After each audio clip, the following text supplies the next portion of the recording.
মালিকানা বদলে যাওয়ায় আরসিবির নামও বদলে যাবে জানালেন অনন্যা বিড়লা। পাগলামির দাম পেলাম, খুশি প্রথম মালিক মাল্য। ১৬,৭০৬ কোটি টাকায় বিক্রি হয়েছে রয়্যাল চ্যালেঞ্জার্স বেঙ্গালুরু। মালিকানা বদলের পর রয়্যাল চ্যালেঞ্জার্স বেঙ্গালুরুর কি নামও বদল হবে জানিয়ে দিলেন নতুন মালিক অনন্যা বিড়লা। এবার কি নাম বদলে যাবে রয়্যাল চ্যালেঞ্জার্স বেঙ্গালুরুর? আইপিএল শুরু হওয়ার আগেই মালিকানা বদল হয়েছে তাদের। ১৬,৭০৬ কোটি টাকায় বিক্রি হয়ে গিয়েছে আরসিবি। নতুন মালিক কি নাম বদলে দেবেন জানিয়ে দিলেন নতুন মালিক অনন্যা বিড়লা। পাশাপাশি আরসিবি বিক্রির পর মুখ খুলেছেন দলের প্রথম মালিক বিজয় মাল্য।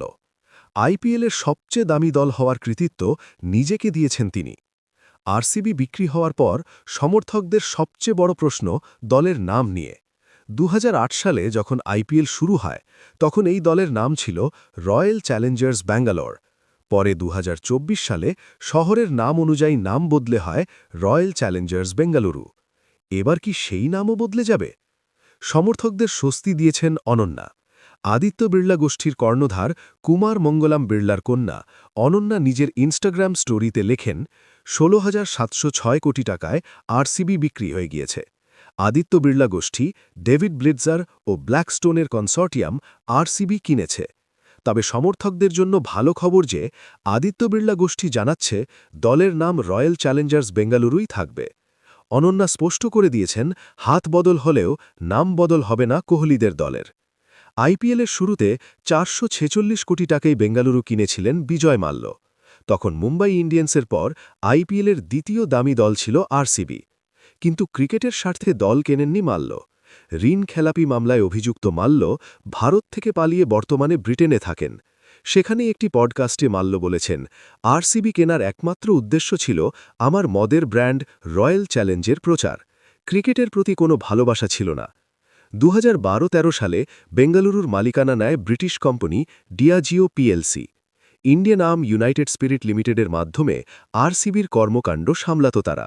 ২০১৬ সালে আইনি জটিলতায় জড়িয়ে পড়েন মাল্য, ফলে তার হাত থেকে সব ক্ষমতা নিয়ে নেওয়া হয়।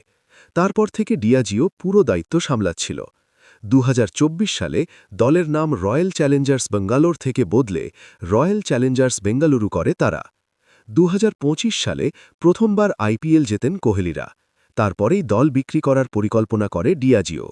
শেষ পর্যন্ত ১৬,৭০৬ কোটি টাকায় সেই দল কিনেছে আদিত্য বিড়লা গোষ্ঠীর নেতৃত্বাধীন কনসর্টিয়াম।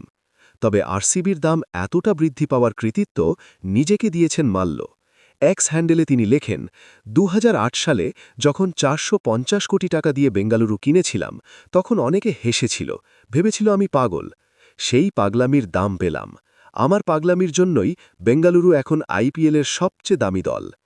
প্রথমবার থেকে বেঙ্গালুরুতে খেলেন বিরাট কোহলি। তিনি একমাত্র ক্রিকেটার যিনি দল বদল করেননি।